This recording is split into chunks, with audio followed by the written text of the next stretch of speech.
has done to bring this message to us. This way, we ask you, dear Lord, that all of us may be also a vessel of love so that we can multiply this message as we give continuation to this reincarnatory plan. And so be it. So, this first message of our month of March already, right? As we are giving continuation to our Saturday meeting, Daniel will talk about reflecting about life, right? We all find ourselves every now and then in this position where we think about our lives, right? We think about the life of others, right? But sometimes we lose a little bit, as Joanna De Angeli is saying, the true purpose of what this reflection should be about. So, with no further ado, I'll bring Daniel. Today, he's being kicked out of behind the cameras to come and talk to us.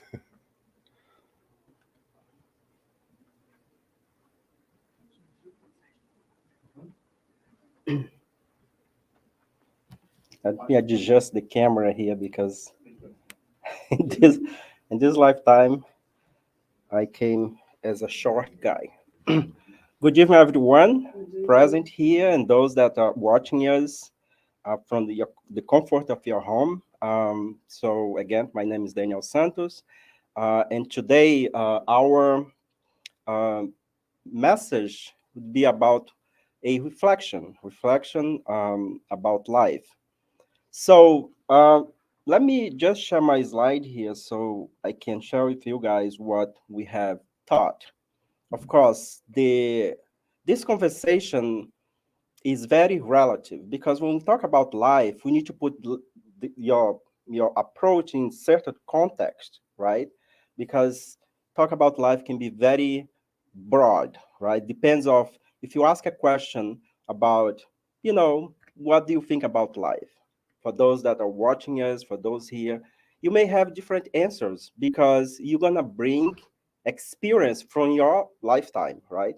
So that sometimes is not the same of mine or yours. And but the idea here is for us to take this message and do a evaluation how is a checkpoint how you have been lived and where we want to achieve at least when we still are in the physical body. So let me just share here, and Leo, if you can. Okay.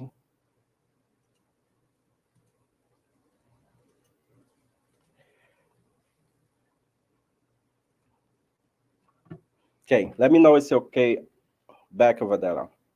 Good. So, so when I was think about this topic, what came to my mind was about this picture. This picture, if you Google, you can find.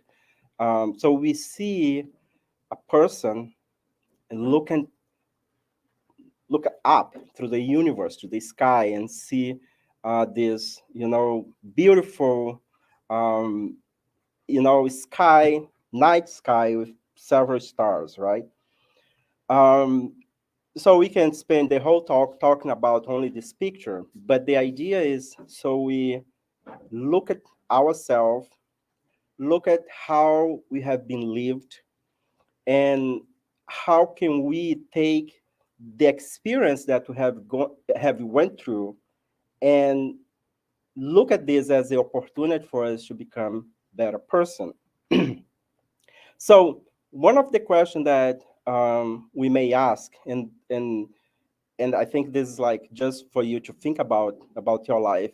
So if we ask what's the meaning of life, right? So why we are here and what's the purpose of our life? Of course, if we ask this question to a child, the answer could be in a child level, right? A teenager, the answer could be a different type of answer. If it is for a young adult or someone that's already an elderly person, the answer could be different because our answer about life will depend how you have lived our life, right? Someone that has been went through life, experienced so much suffering, pain, may not have a positive outcome about life, because someone that was grow up in a place that for their whole life has been surrounded by wars, by abuse. So the meaning of that person's life is different for those that has not went through that experience. So that's why in the beginning we mentioned about when we talk, reflect about life, is very personal, is very relative to the condition that that person has been lived, right? So, but at the end of the day, we all wanted to be happy, right? We all want um, to not suffering, right? So everything we do is to achieve this state of happiness, right? And sometimes we mistake happiness by enjoy only material life, right? Um, we are not saying here that material things is bad. You know, we are not saying here that has profit, has richness, be rich is bad. It is not, right?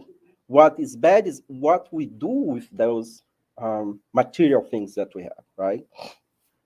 So this is a question that we see a lot. People, you know, always think like, oh, if I have more money, if I have means, resource, material resource, I'll do this or that. And the person put their condition on material thing, right? And what happens sometimes is that when we achieve that condition, we always look for something else, right? So if you are young, so the first thing that comes to our lives like, okay, I wanted to get a degree. So once you get a degree, and then you jump into, I wanted to find a job, or I wanted to get married, or to buy a house, or buy a car. I wanted to travel the world, right? And after we do this, and then we find ourselves in that emptiness state, and if we don't have a goal, if we don't have a objective in our life, we can really get sick, right?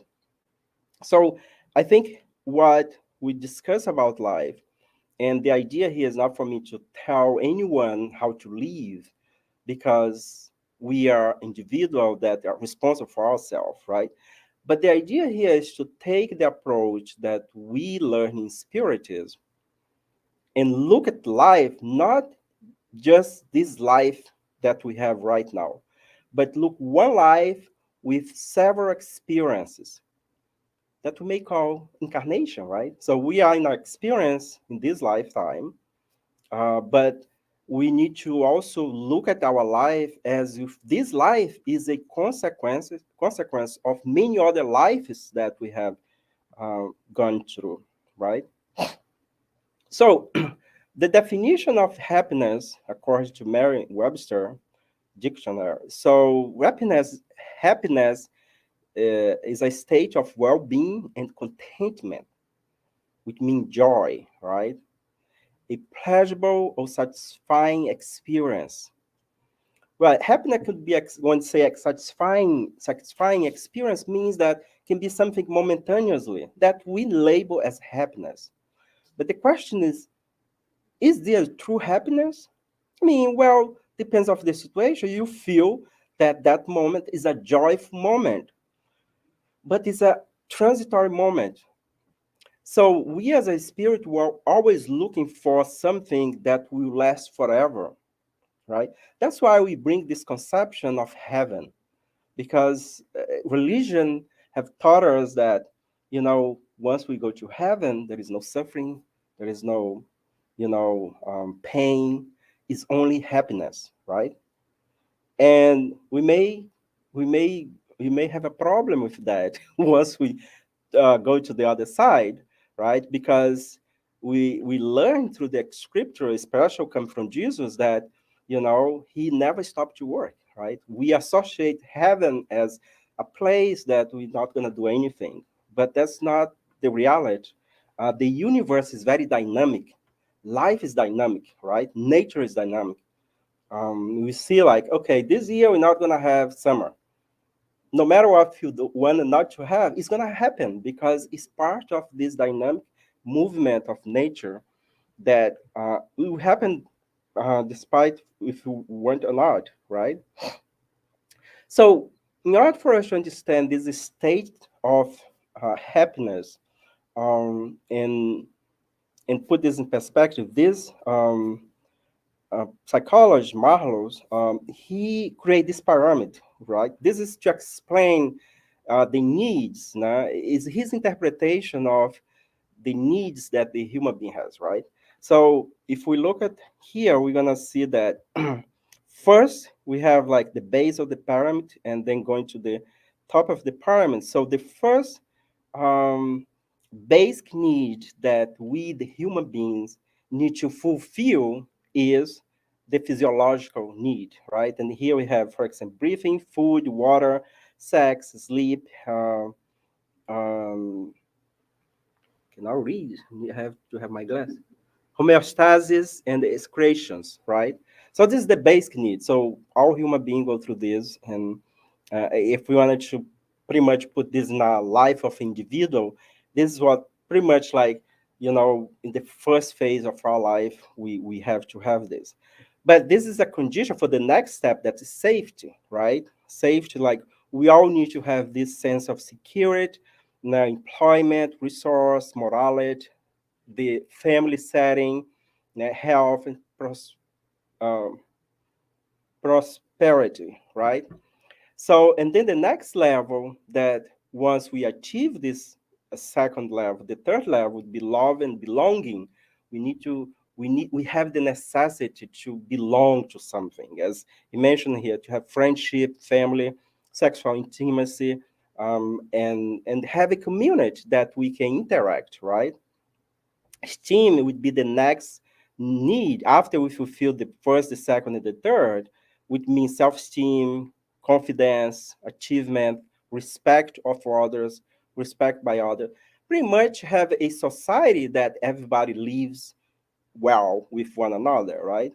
And then after we fulfill this fourth type of need, then we as a human being, we are start looking for something more transcendental, right? More like something that is more in the abstract level, like that he called self-actualization, which encompass morality, creativity, spontaneity, problem solving, lack of prejudice, acceptance of fact. So this last type of need that we human being we looking for after we fulfill those basic one is pretty much develop our spirituality, right? Because we are not here in the last one, we are not looking more for fulfillment of material things, right? Is we already fulfill the basic needs, we already have security, we have family, we have the society. Now we're looking for something transcendental. That's why we if we look our lives, if you look at teenagers nowadays, they are focusing more in have fun, finish college and enjoy life, right? After you get married, you have house, you have a secure job, you have children, then you start to look for other type of fulfillment, right? You become more, I would say, spiritualized person. You look more for a environment that we belong to, a society, a group of people that kind of is looking for the same thing that we are looking for, right? So this is called the Maslow hierarchy. But then there is a scientific study that was done in Taiwan, and this is a personal well-being index. So basically, this study measures what is the needs that people need to have to feel that he's a happy person, right?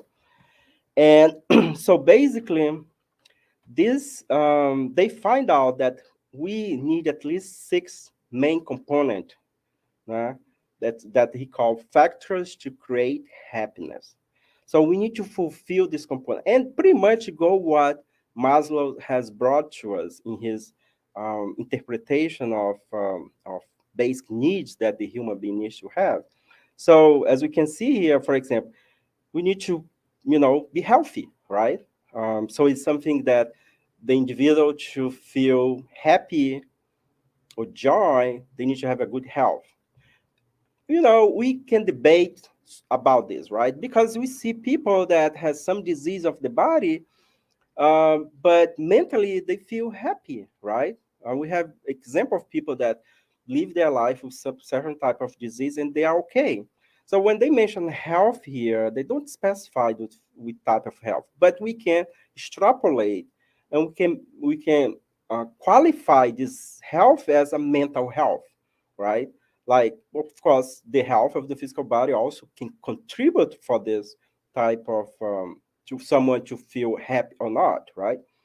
Warming and love family. Well, it's something that we all have family problem, right? So it is a factor that, um, according to the study, said that contribute for someone to have a joyful life. Empowerment of communities, democratic society with good governance. Very important, right? Because a society that lives under a dictatorship, for example, they have what they have the lack of freedom, right? The people cannot express themselves. Anything is controlled by the government. So this can be a problem as well. Surround and ecological system. We need to be around nature, right? So we need to be able to enjoy nature. If we see, like, there's some research that mentioned that people that is grow up in countryside versus people that's grow up in cities, that children doesn't have contact of nature, can impact in the long run of that, especially related to the health of those kids, right? For compared to those that lives in the countryside, that is more in contact with nature. So there is some research that shows that there is difference in the health style of those people. Economic strength and equality. Yeah, we all want to have a sense of safety and security, right? And economic means that we have food in our table, right? We be able to have means to communicate well, to transportation as well, right? Dressing. So this is things that they consider main factor to make it to that contribute for someone to find happiness. So we may debate on this, right? Because we have seen that there is place that people don't have much material thing, or even health is not the best of the best, but people is happy, right? So with very simple thing.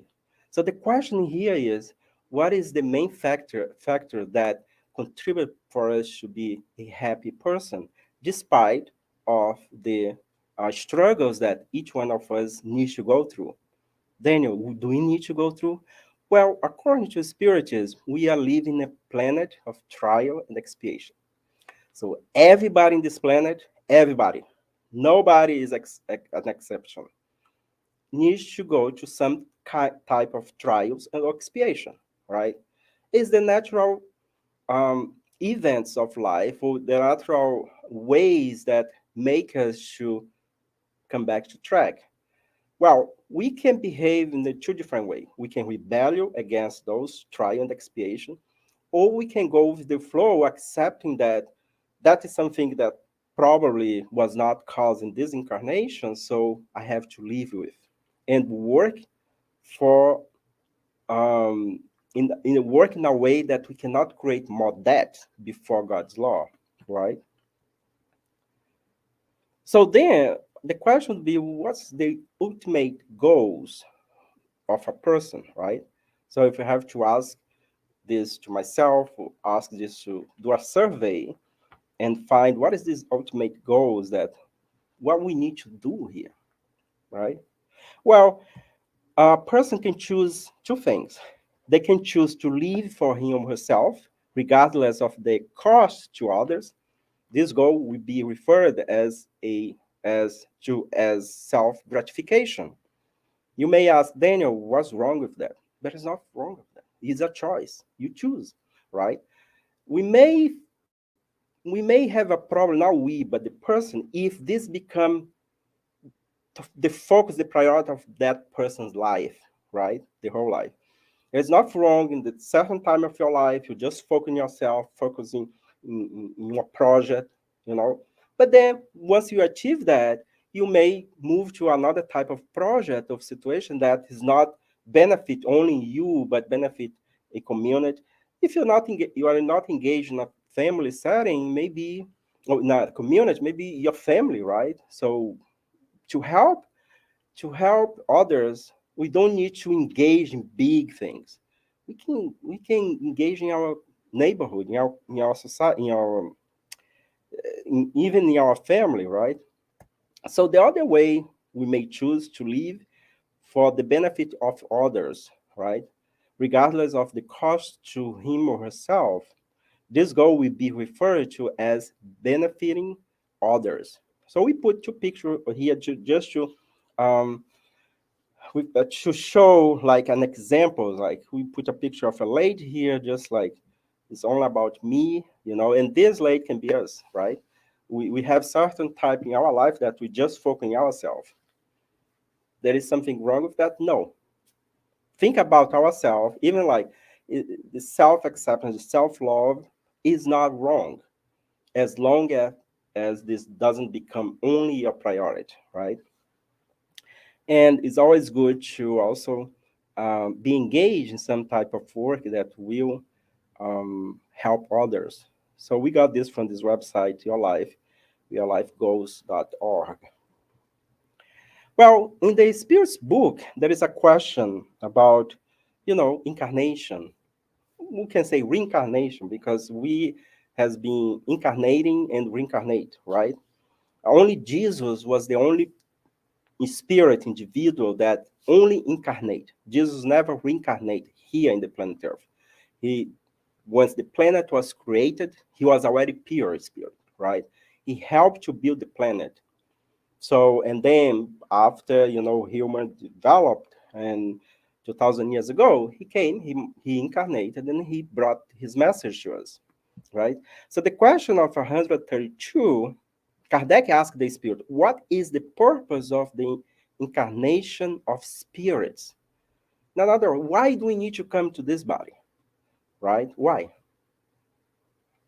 So then the answer, God imposes incarnation for the purpose of leading spirit to perfection. So we highlight perfection. For some, it is an expiation. For others, a mission. However, in order to reach this perfection, they must undergo all the vicissitude of corporeal existence. Therein lies their expiation. So we put perfection because we are in this planet, we are destined to perfection. We are destined to happiness. Daniel, when's gonna be this? This is going. When's gonna this? When this is gonna happen? Well, I don't know. As long as we, as long, I mean, it's not gonna be in this lifetime for sure, and it's gonna maybe we need to come back many times. So we don't have the number, but here there is a clue. The clue is like if we start today to live according to God's law and try to, I would say, imitate, or I would say, put in practice what Jesus has taught us, then maybe we're gonna speed up our evolution. But this is a personal thing, right? I cannot tell you to do that. I need to do that, right? So this is a question that it's not okay to lecture others that what they need to do it. But we have the information here, right? So we need just to take opportunity and put that in practice. So if you look at here, so the perfection, so our goal is achieve perfection. When we talk about perfection, we are talking about progress that encompass moral and intellectual, right?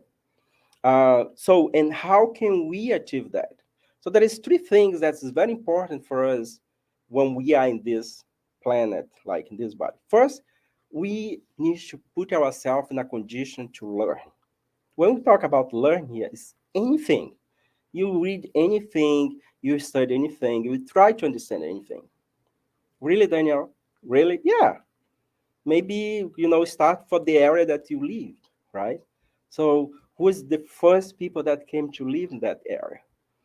Who are the forerunner of that region? What type of trees surround your house, right? So it is the kind of thing that is part of learning. Learn another culture, another language, learn about why people live this way. So by learning, we we increase as well our degree of understanding of humanity, right? So this is one thing that will help us to achieve this perfection, to serve, right? So when we say serve here, we are talking about doing things for others, right? And to love, you know, starting by loving ourselves, right? We see like in the airplane, like when the flight attendant said, in case of turbulence, put the mask first on you, and then help the one that's close to you. So pretty much, before we talk about love, about forgive, about all this virtue, first we need to use that on ourselves, right? We need to, you know, have the self-love, the self-forgiveness first. And then by exercise this on yourself, become easy to also apply to others, right? We have to be careful because there is a thin line between selfishness and and um, and and charity and helps, right? Because some people say, "Oh, I need just to think about myself." Yeah, but for how long, right? So we need also to to put this in context, right? So maybe today I really need to take care of myself, but tomorrow, okay, let me just put my needs aside. Let me help this person, that person, right? One thing that is very important for us when we talk about life is always go back to reference to situation in humanity that will help us to put ourselves in track. And among all the teachings of the great minds of this planet, this one from Jesus, among all what Jesus also brought to us, that is when he started his ministry, he started with this suggestion or this that we're gonna see here message that I think if we look at and embrace that message, will help us to feel comfortable, to feel consolation in our lives. Whatever is happening in our life, material speaking, health wise, or relationship, this teaching that Jesus brought to us may bring to us some degree of consolation. And this is called Beatitudes, right? And if we look at the name Beatitudes, so we can we can say Beatitude, which mean beautiful attitudes. It's not just attitude, it's beautiful altitude, right? Attitudes. Thank you, John. Attitudes, yes. And why we bring this? Because this is a reference for us, right? This is a reference for us when we feel that we are being not, when we feel that we are being victim of some situation, when we think that we are not having the opportunity that we want. And I think Jesus already foreseen that humanity is going to go through this type of situation. He brought this beatitude that pretty much is like eight. Nah? So he just said, feel blessed, right? He just said, feel blessed if you are pure in spirit, if you are mourn, if you are meek, if you are hunger and thirst for rightness, if you feel that you are a victim for something, feel blessed. You know, um, and if you think that your heart is clean, you are blessed, right? He blessed those there are peacemakers that really doesn't want to create more problem and to stop wars. And this war here means like, you know, different levels of wars, right? If you feel that you are prosecuted for take the right side, so feel blessed for that. Daniel, it's very hard to incorporate this, right? Well, he didn't say that was impossible, but it's an exercise for us to put this in our life. Joanna Jung, she says something very interesting in this book here, Happy Life. She said that sometimes it's better have a peace of mind than be right. Peace of mind than be right. And the first time I read that, I said, "What?" Yeah, because if you are in a situation that the the people around you or some people in your family they are not on the same page, just give their time. So okay, that's fine, right? But even if you know that what you are saying makes sense, is something that you feel comfortable with that. I think what Jesus or Joanna Judge is trying to tell us, like, don't push too much your truth on others. For you, that is a true thing. But what do you want at the end of the day? Is have a peace of mind, right? We wanted to have a peace of mind because every time we get angry, we get upset.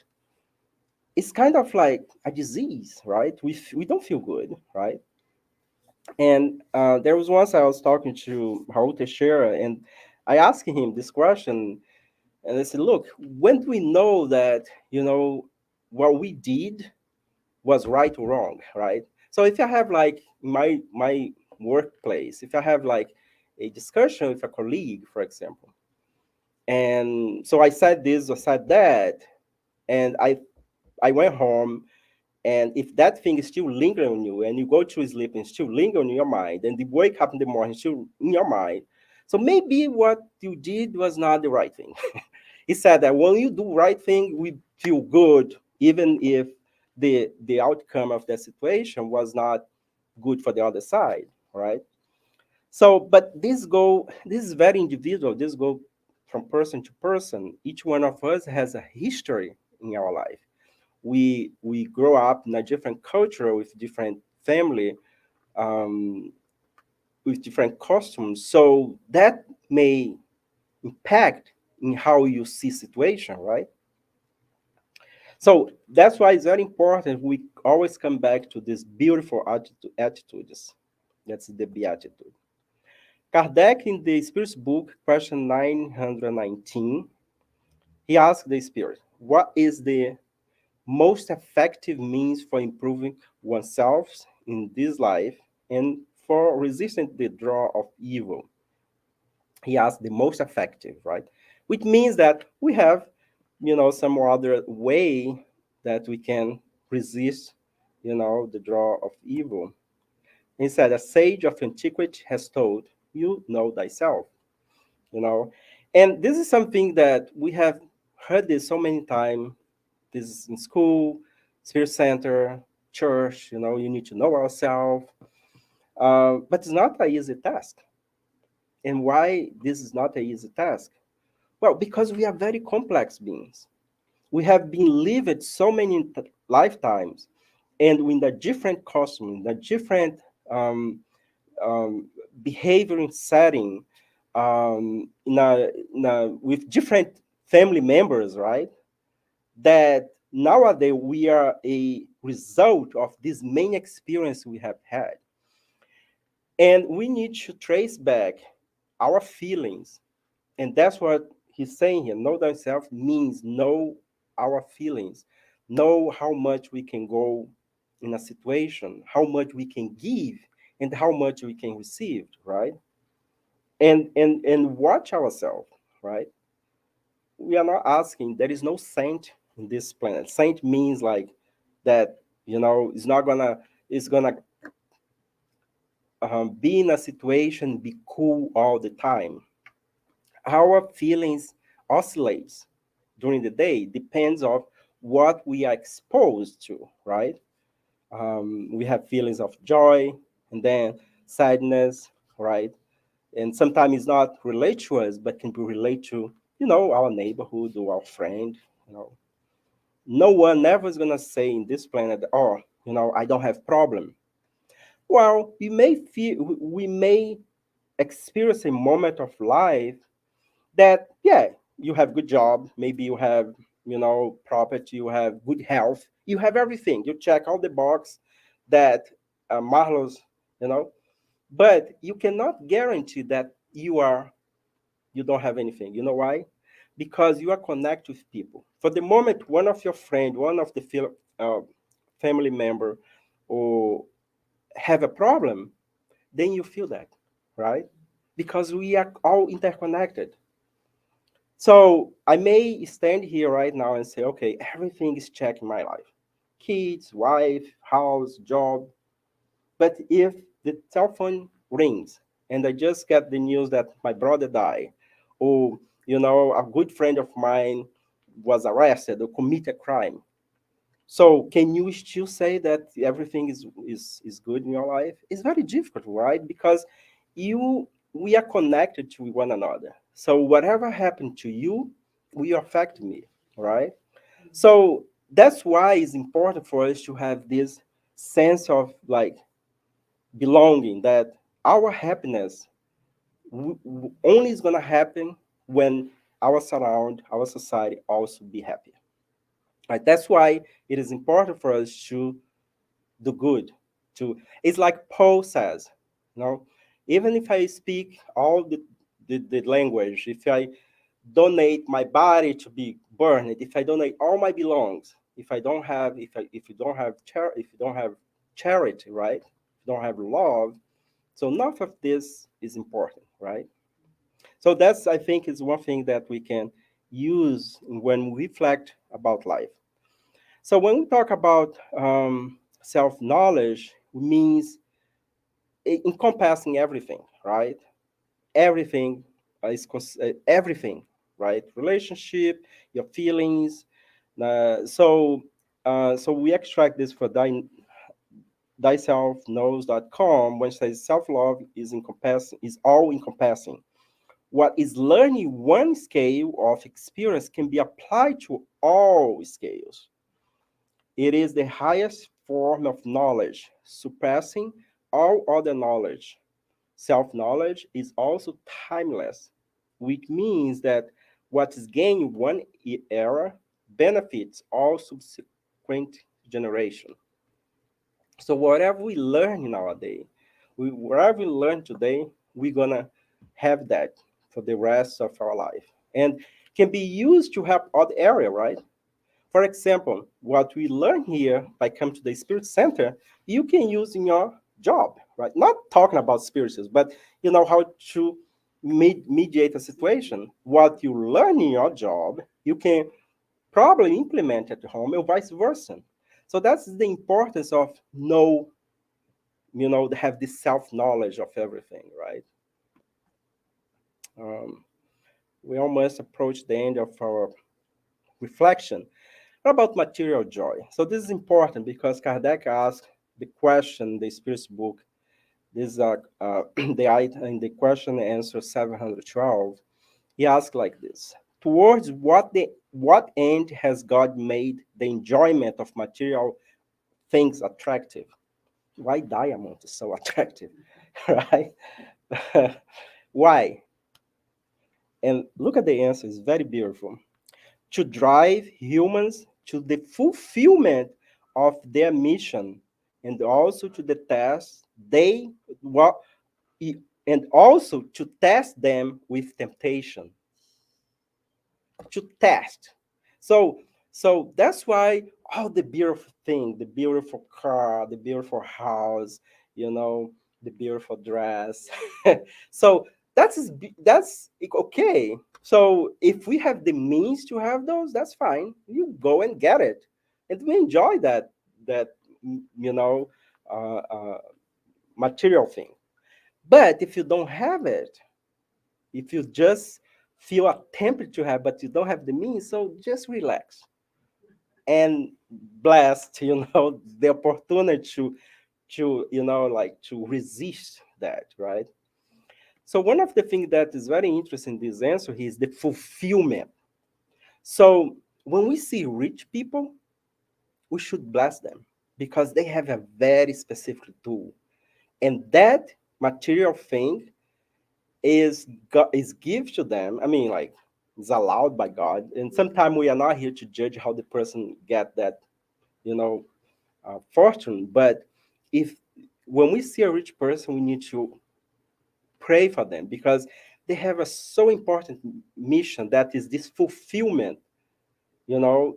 So if they use that richness, that material thing, to help as a tool, as a tool to help others, you can have your own business, but have your employees, give job to people. And the other thing is to help in the progress of society, because we have what we have today here, electronic stuff and buildings and safety place because of rich people, right? And also tax. We pay tax, so we expect that the government use the tax to help improve, our cities, right? So then Kardec was not so too happy with the answer, and he asked the following question: what is the purpose of such temptation? Temptation is not bad. We need to, help us to control ourselves, right? And the answer is like this: to develop their reason so that they may keep themselves from excess. So temptation is there. There is nothing wrong to desire to have things, not wrong. But at the same time, it's an opportunity for us to ask, okay, do I have the money to get that? Right? Because to tell the truth, I know people, and from my family, I'll put myself in the spotlight. For my family, that they buy stuff and they don't have the means, and then suddenly they are like, "Oh, can you lend me money?" And get loans in the bank and get so much troubles that sometimes I ask, in the first place, why did you buy that if you don't have the money to pay, right? I don't know. I thought I'll find a way. So that's opportunities for us to develop our reason to ask, like, okay, I really wanted this, but right now I can't. Let me save, right? Let me put some money away, and then later I will. And we have this illusion that by getting that thing is gonna solve. We're gonna have the material joy, but it's gonna be temporary, right? So we bought a house, and then we said, oh, okay, and then we have two children, and say, okay, maybe we should buy a big house. And then, okay, there is nothing wrong with that. You can go and buy a big house, right? If you have the means, if you're not gonna be with But then we ask, okay, but I mean, we can get the big house, and so like in 10 years, if we don't need to sell, right? So that's people do here in the US, right? They buy big house, they have kids, and then when the kids go to college, go out and they sell their home and buy another one. That's one way you can do that, right? As long as we do this with the goals that is not gonna be chasing you in your well-being, right?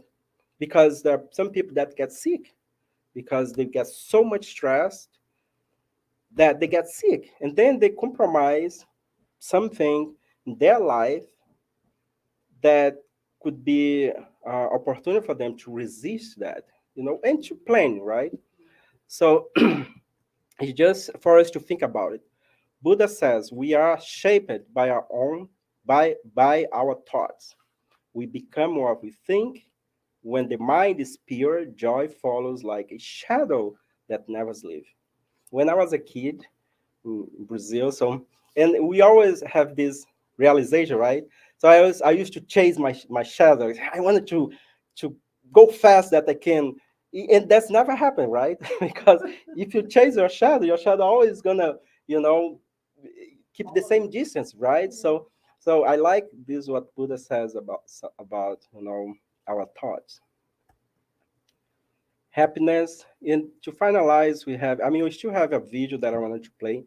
But this is come from this happinessyourlife.com. Happiness come from within, as and is found in the present moment by making peace with the past and looking forward to the future. It's very important because sometimes we find ourselves in the present reliving past mistake, right? Or traumas from the past. And that's why we have professionals to help us to deal with that, you know. But if we have already the knowledge that, okay, I know that that situation that I went through really messed up my life mentally, but now I have the opportunity to make peace with that situation. Um, so this may will help ourselves. We may help you to live better from now on, right? Because the past we cannot change, right? We cannot. It's already past, right? So I think this is something that we need to, and if we cannot, we need to put in our mind. And if we cannot deal with that, and we may not solve the problem in this lifetime, right? We may bring this problem to the other lifetime. But if we start today, then it's already the beginning of the end, right? So 7 steps to happiness. This is theory. So if you don't put in practice, it's not gonna happen. From less, smile more. Well, easy to say, right? Like, talk less, listen more, judge less, accept more, watch less, do more, complain less, appreciate more, you know. And talk about, it's very important, reflection about life. We cannot, we cannot forget that this physical life is so goes so fast, right? The other day I was talking to someone that contacted us from Romania. This person said, I start to study spiritism, but we don't have spiritist book in Romanian. The language Romania, I think, is Romanian. I don't know what's the language that they speak. If you are listening to me, please forgive me my ignorance. But the person, of course, they know the person know English, and so he sent a message to us through our website. He said, "Well, I really wanted to have the gospel according to spiritism. But I don't have money to pay, for a international shipping. So the guy was asking if we could donate. So I said, yeah, that's fine. Just send your address and I can mail the book to you. So, but he then because then he sent me a WhatsApp message and we are started talking back and forth. And so at the middle of the conversation, he said to me, I'm 42 years old, and I stopped and I said, okay, if he said his age, he probably is implied that how old I am, right? Am I? So I was like, okay, when I thought about my age, I almost fall down. I said, oh my goodness, I'm 52. I was like, in my mind, I was prepare myself to say, okay, you're 42, I'm 28. But I said, I'm not 28. But in my mind was like, if I was 28 years, because it was the year that I arrived here in the US. Yeah, so exactly, I was 28, and I was like, oh my goodness, I'm 52. That really put me like, okay, I already lived more than 50 years. So why I'm saying this and share this is because when we reflect about life, we cannot leave the possibility that we're gonna die. So talk about life is also talk about death, right? Although we don't want to think about death, but it's gonna be inevitable. We have been losing loved ones, right? That's not here physically present, but one day we're gonna have our time.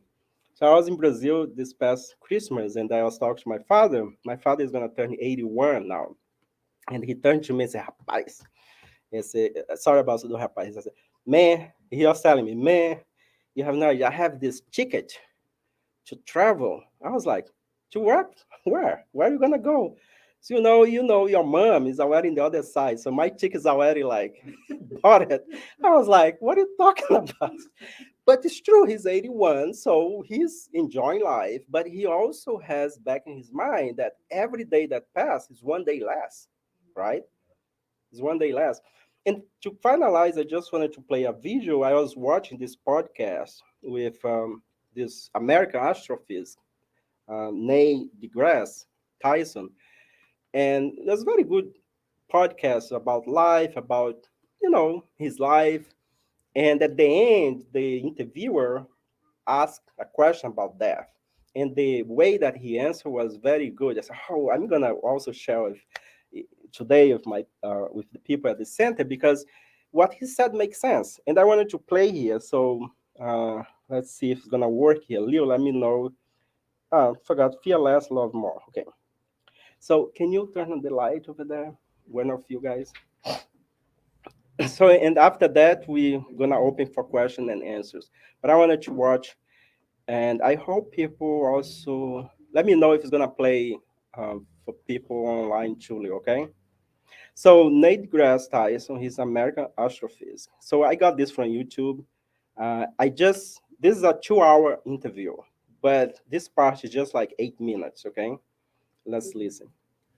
So that brings you the question, if you could live forever, would you? And my reply to that, and I don't want to answer for other people. So this is I want to be very clear that yes, I have my opinions, but I don't care if you share my opinions. You should have your own opinions. Okay? My outlook on this is, well, let's take, for example, a bouquet of flowers. If you buy a bouquet of flowers and hand them to your loved one, and the flowers are made of plastic, how would your loved one reply to that? They probably think you don't love them. But you say, but darling, they'll last forever. No, that's not the variable here. That's not what matters. The fact that flowers die is the very reason why they have meaning as a gift. You're handed flowers. They're going to be dead in 7 days. That means, you better pay attention to them. You're going to smell them. You're going to take care of them. You're going to make sure you change the water and trim the stems. And you're going to put it in a central place so that not only you see them, but so does everybody else. You're going to celebrate those flowers while they are alive, because the day is going to come very quickly where they're going to die.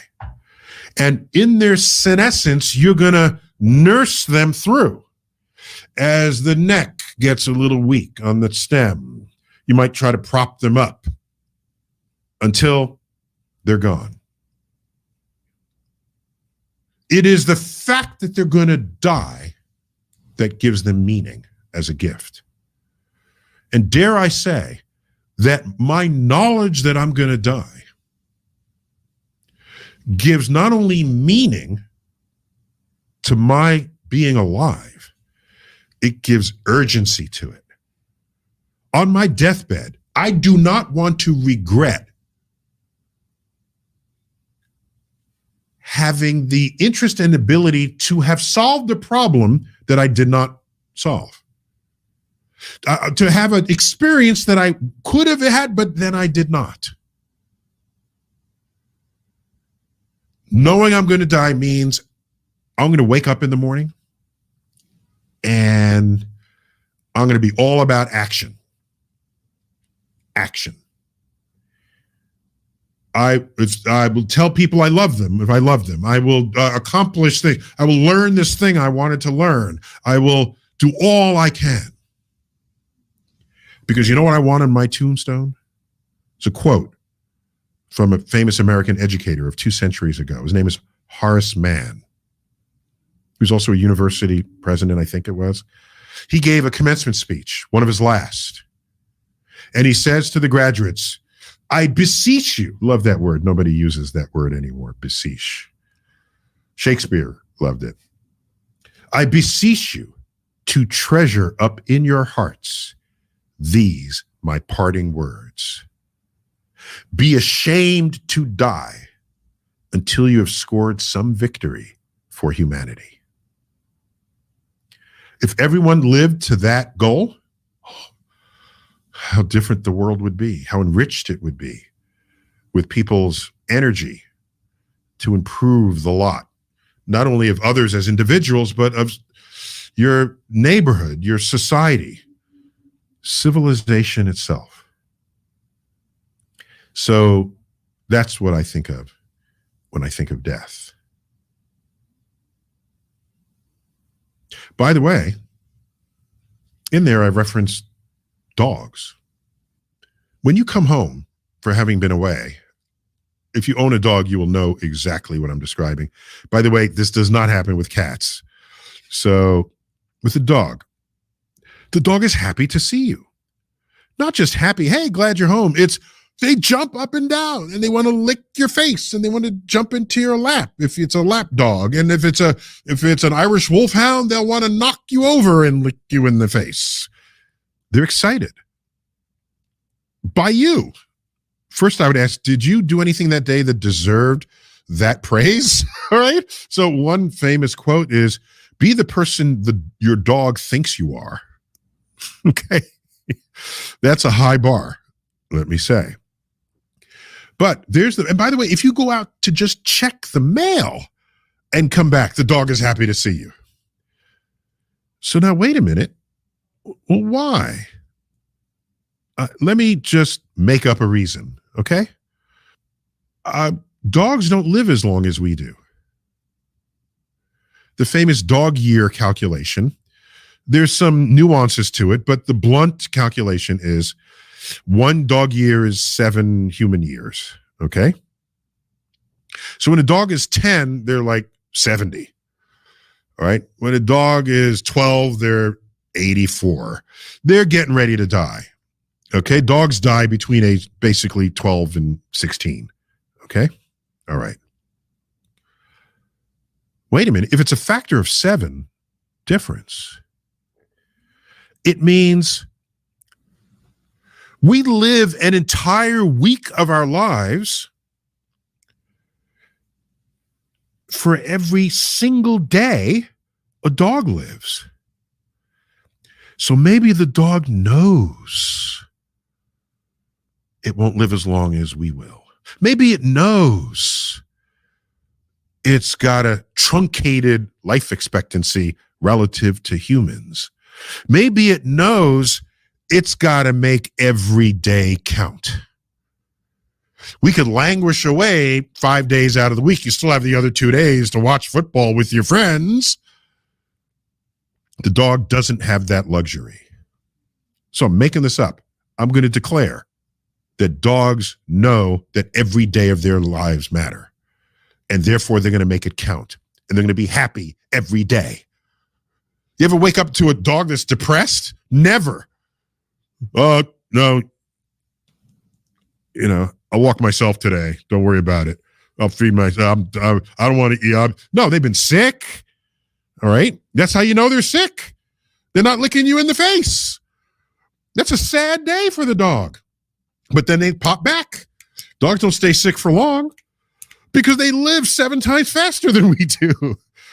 Have you ever taken a dog to the vet and they perform surgery on the dog? Okay. You know where I'm going here? They perform surgery. The next day, the dog is out running around in the park. I've seen dog with the leg amputated leg. And the next day, they're a little slower, but they're kind of walking around and they still want to lick you in the face. And they're as good as new after 3 days. If we had one of our legs amputated, oh my gosh, I'm still in the hospital a month later. Dogs live in the fast lane. And maybe they know it.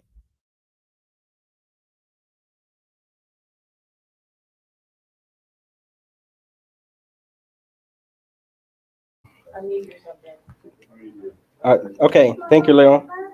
Okay, so let me move to another. So, thank you for. It's a very good reminder, right? So I like the analogy of dogs, and for those that is cat lover, so sorry about that, but he made the disclaimer, right? So it's just an analogy, and I think his point is so aligned with what we kind of like brought today about this reflection about lives, right? So if we feel that life is not justice, if we feel victimized by life, maybe we need to look at the to have a different perspective, right? And look at the dog, right? And I like when he says that we should be the person that the dog think we are, right?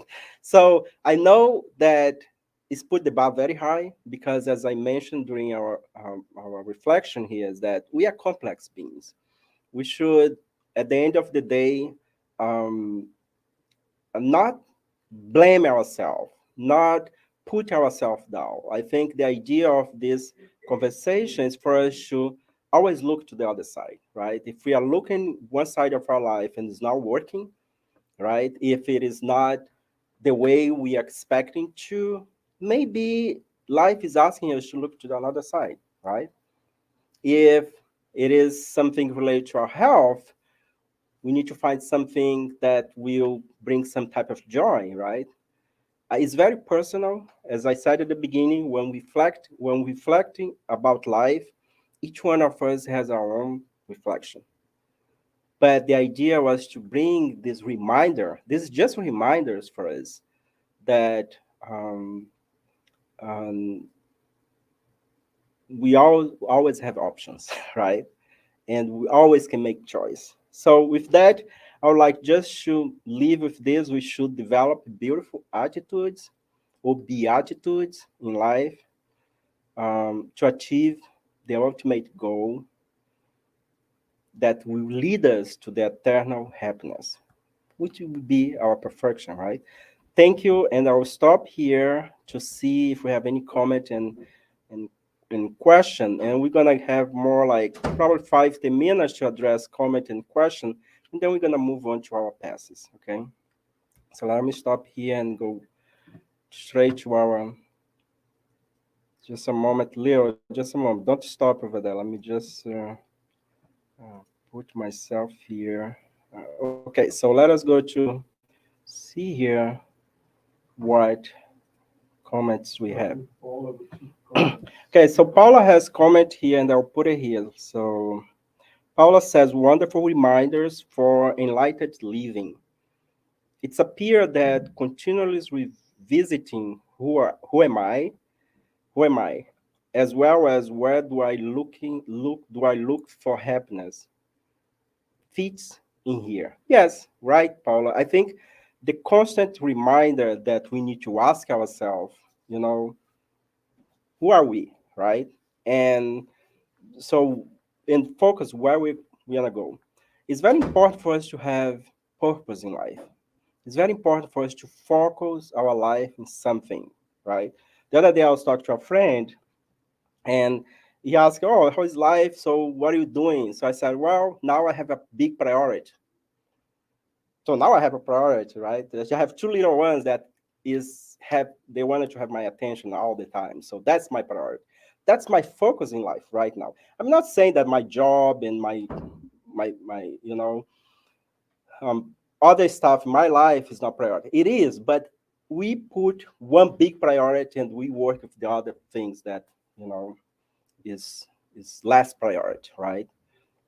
Some people maybe they enjoy their retirement, so they have other type of priority. I was talking to a friend, and the friend said, right now, I'm working my house. I'm changing my house. That's a priority, right? And I cannot take any new um, commitment until a couple months from now because that's my priority. That's fine. So the purpose, the focus in life. So we need to always be working this priority, right? So maybe you're like, okay, my priority now is just travel around the world. If you have the money, yeah, just do it. And in this journey that we're gonna have, do something for others, right? So it's very important to focus on that. Good remind Paula, and Paula says, okay, she continue. Women have traditional being other focused and are growing into healthy self-care time, especially with a supportive partner and a health relationship. Make it easy when we have support, a support of family member, of spouses, right? to accomplish any goals in our life. Thank you for the comment, Paul. Yes, I agree with you. We are a we are ageless spirit, and each year is a celebration of growing wisdom. I will add in this ageless spirit, we are immortal, which means we're gonna live forever, right? Yes, Paula, good reminder as well. Yeah, I'm just finished here, and then we see. Okay, so Leo is asking me if there is any comment or question here before I go to Yasko's questions. Kirsten, Iracema, Janete, Johnny, Aloysio, even you, Leo. If you wanted to make a comment, you can open your mic over there and make your comment over there. Yeah, yeah, yeah. You wanted to ask him a question? Okay, so let me see what Yask says. Okay, Yask, you got the priority.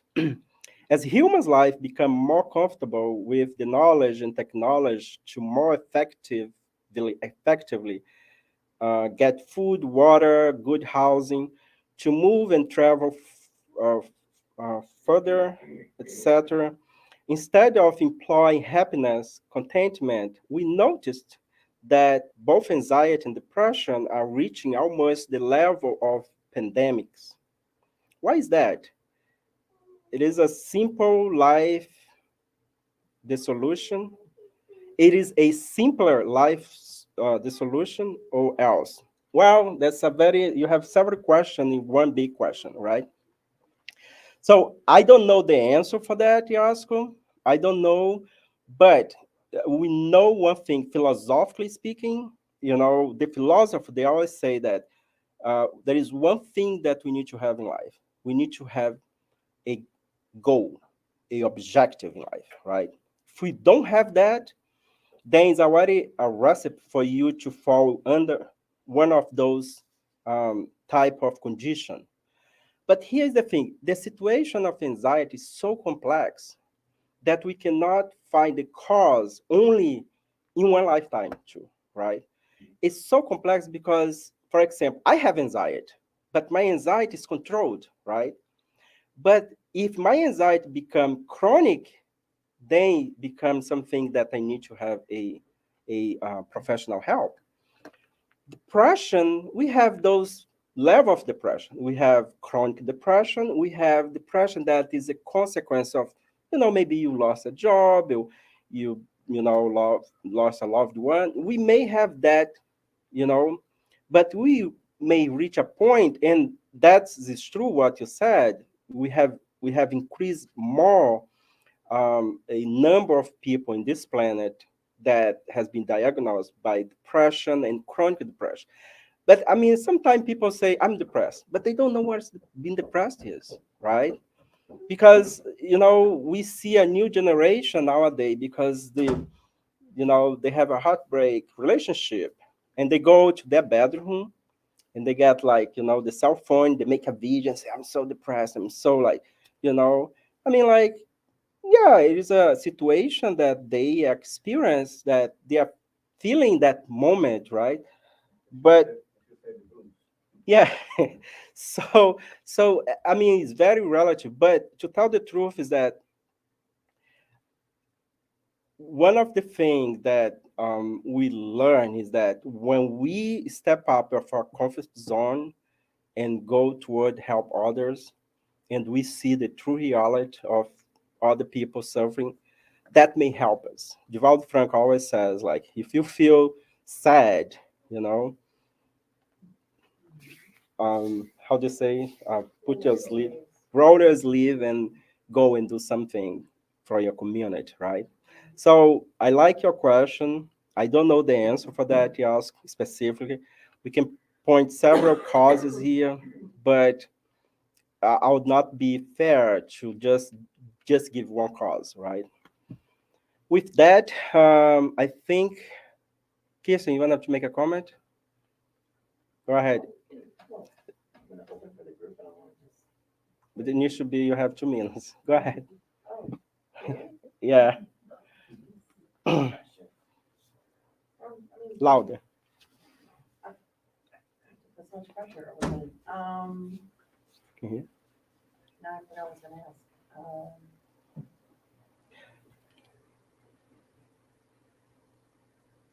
It's about like reflection about life, about trying to help you to remember. Oh, okay. So no, I was. There's no mic. Now you can speak. You can come sit here so I can. No, okay. No, I was, Pick it up from back here. Okay. okay. No, it just was a something I was listening to. The author, well-known author, speaker, Sorry.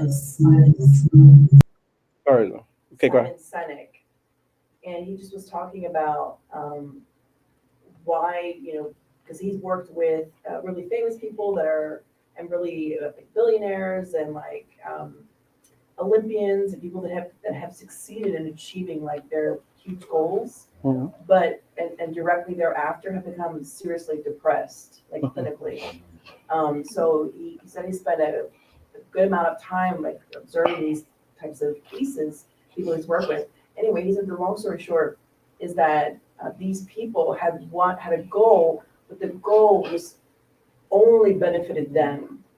And he said that people, in order for us to be truly to find happiness, is finding a goal that doesn't just benefit us, but it benefits others.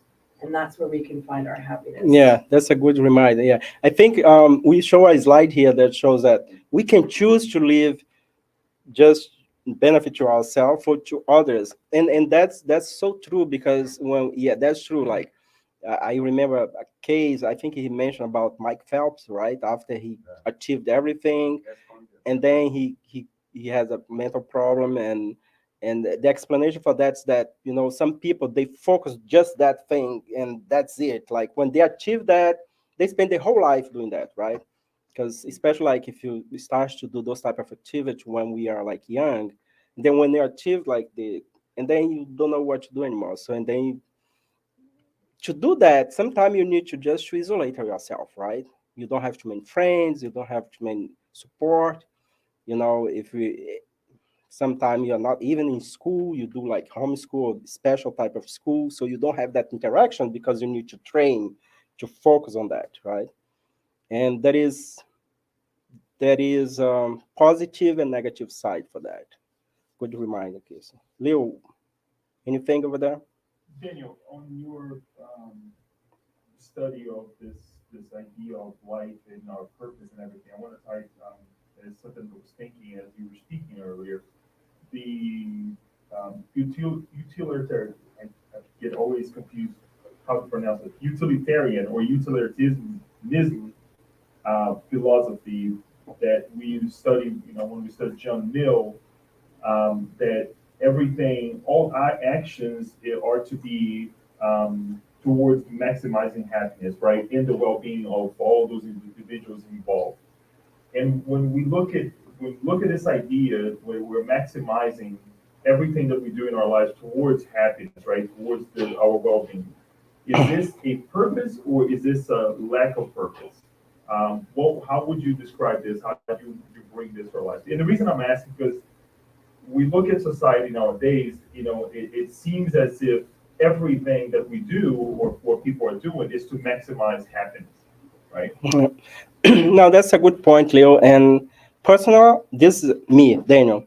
I think is I think we have this illusion that when we think about maximize happiness, we put the the goal in material things, and in material things will depreciate, right? And we forget that there is something greater, big than matter, right? We are spirit. We're so the there is a question in the spirit's book that call about we talk about the purpose of incarnation, and I didn't put the whole answer. I just put like a part of the answer. But the second part of the answer, they said that the purpose of the incarnation, beside goes to try and expiation and to achieve perfection, also is to help in the creation. Okay, for example, if you think about Jesus, Jesus was already perfect. Why he incarnate? to help foster progress, to help in the creation, in the universe, right? So, so I think that is thing that's more is greater than just like focus in instant gratification, or even if we like put our life to achieve happiness, the question is this selfish action, or it is really part of that definition of charity that Paul taught us? Charity is loving action, right? So I think we mistake a lot happiness by having things, by, because that's instead of sharing things, right? So it is a learning process. We are all learning in this school, right, Leo? But everybody's going to have the answer at the end of the day. So all your effort is for achieve this happiness, and then we see if it's going to end up in happiness or not, right? Everything depends of the intention, of the purpose that we are putting our effort on that, right? For example, I have great examples in my life with people that, really was very good in their workplace, but in the family setting was a disaster. So what's the price you gonna pay for success? And success is not always equal to happiness, right? So we need to ask this question as well, right? So we need to make this decision in our life. So I will stop here because of time, but thank you so much. Thank you, Paula, Yasko, for your wonderful contribution here and people here. So what we're gonna do now, we're gonna move on to our um, passes, and I'll put a music here, and then we're gonna give like a couple of minutes, and we will stop the live stream. We're gonna go to